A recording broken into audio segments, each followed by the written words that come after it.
Hello folks and welcome back to Sew On A Sew, or welcome if you're new. My name is Jess, this is my channel all about sewing, dressmaking and all things stitch related. Today we are getting a bit Christmassy because it's time for my vlog for a gift to November. Now I've seen this challenge before and you know, normally like last year I was like, I'm not sewing for Christmas, I'm too busy. But this year I have a couple of plans and I thought it'd be a nice time to take part. So today the plan is I'm going to run you through my top 5 me-made gift ideas. Like if you do want to make someone something and you're not sure what, here are the 5 things I have made previously for people's presents or think are a great idea.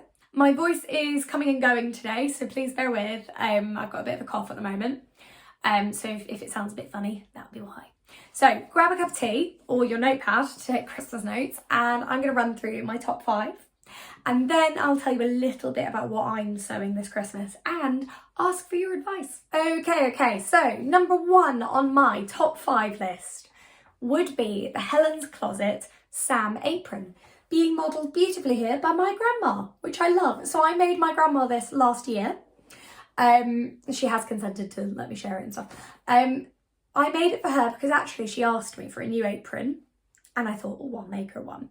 Now, the Sam pattern is size inclusive. It's got a really good size range. And it's also free, which is lovely when you're making a Christmas present. And it's got lots of pocket options, lots of size options. I really love it. And she is absolutely in love. It's also a great present to make for someone who you can't necessarily measure. Because you can make a rough estimate on the person. But actually, Adam is about the same height as my grandma. My grandma's very tall. So I hemmed it. I actually put it on him. And I was like, right, okay, I need to like use you as a height guide for the bottom. But I would say it makes a really good present because you can pretty much spec an apron. Like it doesn't have to fit in that way. And you can make it really adjustable. So you can put tags on the back to like make it adjustable in the neck, and obviously, you know, it's a tied thing for the ties. So I'd recommend it. It makes a really good Christmas present. It's also very quick to make. It's a nice simple make, which means you can put a lot of care into it. I used a nice canvas, but you can obviously make a more waterproof, splash-proof one with like an oilcloth as well. I went sewing themed because sewing and knitting themed because my grandma loves to knit, and I've actually given her a new sewing machine. She loves to sew as well. So I used it was like a nice patterned canvas cotton. It was like quite heavy wearing, but not like light enough to wear comfortably because I know she prefers a fabric apron. So that definitely is up there. I think it took me about an hour, but only because I was being so careful with everything, every bit of stitching, because obviously there's a lot of top stitching on an apron. But I could have done it in half an hour now actually because I've already made it once. Number 2 is a dressing gown. Now again, dressing gowns are very easy to spec because they don't have to, it's always better if they're bigger, they don't have to fit again in that way. So if you have someone near you who is roughly the same size as your relative, great. If your relative knows and has asked you to make them for it, you can get measurements. But it's a great garment to make because it's something people can wear and snug at home. You can make it very personalised to them. So I've made Adam a dressing gown. Well, he made it with me actually, out of waffling. But then last Christmas, I made my sister a giant toweling dressing gown, which she has wanted for like the last 10 years, I would say, because our parents had them when we were little. So I made that for her last year. I used the Tammy Handmade Hayley Robe pattern, which personally I recommend. It's really, really good and actually works as a unisex pattern because that's what Adam's is as well, and he wears it like daily. However, there is also my Handmade wardrobe have a pattern actually, which I'll link below as well.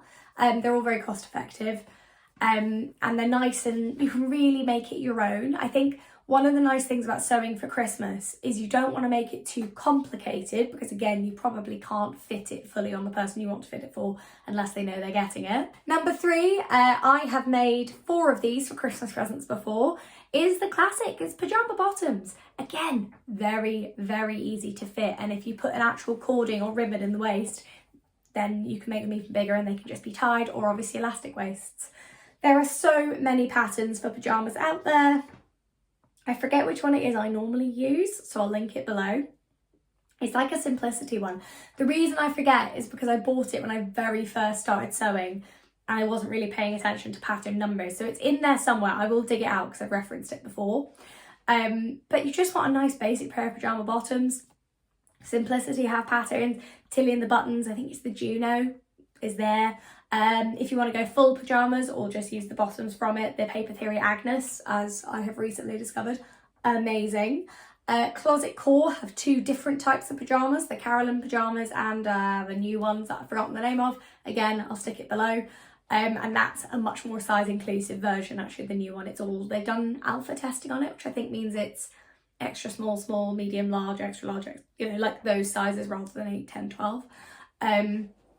So big fan of that. Again, we'll link below. And again, these would make great presents for kids and adults alike. Like, I've made my mum a pair. I'm actually going to make her another. I might make her another one this year, possibly next year, because one of our dogs has just destroyed the bottom. She's just chewed off the whole bottom of Mum's pyjamas. And so her ankles are all ragged. So I might make her another pair, but I've made them for my mum, for my dad, for both of my sisters. I've made pyjama shorts for my sisters. Like, it's a popular present. And again, you can reflect them in the fabric choice. I think what I like about Christmas sewing, or when you're designing something for somebody, you can really take time and think, oh, you know, especially for pyjamas, they're not going outside. So one of my sisters has ridiculous crab pyjamas because she made a joke about wanting some, and I was like, right, I'm doing it. And I spent a month sourcing crab fabric and made her pyjama shorts for when she lived in Australia. My other sister, I found these really silly little spacemen, and I was like, she's gonna love it. So I did that, and then I made my mum like really cozy jersey ones with fabric from So. And I don't know, I felt like when I made those that Christmas, it really felt like I could look at those pyjamas and I just knew instantly. Even my partner looked at them and knew instantly who they were for because they were so personalised. So massive recommendation there. Thing 4 on the list would be a nice cozy jumper. Again, I have made this for Adam. I've done it for one of my best friends as well last Christmas. My top tips with this would be, if you live with the person you're making it for, then you can go and measure their clothes sneakily if they've got a jumper you know fits them. If it's for a friend, like my friend Louisa, I made her a sparkly jumper last Christmas. Here we are in our matching Tammy Handmade Mila jumpers. I love them so much. I know she's roughly the same clothes size as I am, but she's slimmer and taller. So I figured that the size that worked on me because of my bust would then work on her to be longer, and it fits her perfectly and she wears it all the time, which I love. But also I've made sweatshirts for other people before. Again, if in doubt, just size up, because no one minds a bigger sweatshirt because they're cozy and they're comfy. They can be worn inside or outside. Pattern recommendations for that would be Tammy Handmade Mila, which I've already talked about. The Helen's Closet Jackson pullover, gorgeous, made that for Adam. And it's unisex, so it is very like adaptable. You can also make t-shirts out of it. Like, it's a good pattern to have in your stash. And then if you want to go a little bit further and you really know the person and you feel like you know their measurements and that, then I'd go Closet Core Mile End sweatshirt, because it just looks that little bit more stylish, particularly for like the more fashion conscious people in your life. I think it's a really nice option. So throwing that one out there. And then number 5, so this is what I've never made, but I am really thinking about making this year. It's quite, I'm thinking about it. And that is bag making. So obviously with a bag, you really don't have to worry about it fitting a person because it's a bag. And I was recently introduced to Studio 77, which is 7T7. And I met the lady who runs Studio 77 at the big sew off, actually. She is great fun, very speedy sewist, love her. Go and give her a follow as well on Instagram if you don't already. But it really made me realise that actually bag sewing is something I probably could and should do. So I am actually considering it now as a Christmas present for somebody this year, and it's somebody who watches, so I'm not going to say. I think they watch anyway, so I'm not going to risk it. But I'm thinking about the Ina, I think it's the Ina bag. I'll link it below. Which is like a cute little box crossbody bag, and I really want one for myself as well. So I'm thinking maybe I'll try it for me and then make it for them if it works, but I'm thinking about it. But bags are a great idea, whether it's a proper, really going for it handmade bag, or it's just like a tote bag. Everyone likes a bag, and it's even nicer when it's homemade, because there's so many like rubbish bags out there that last like a month.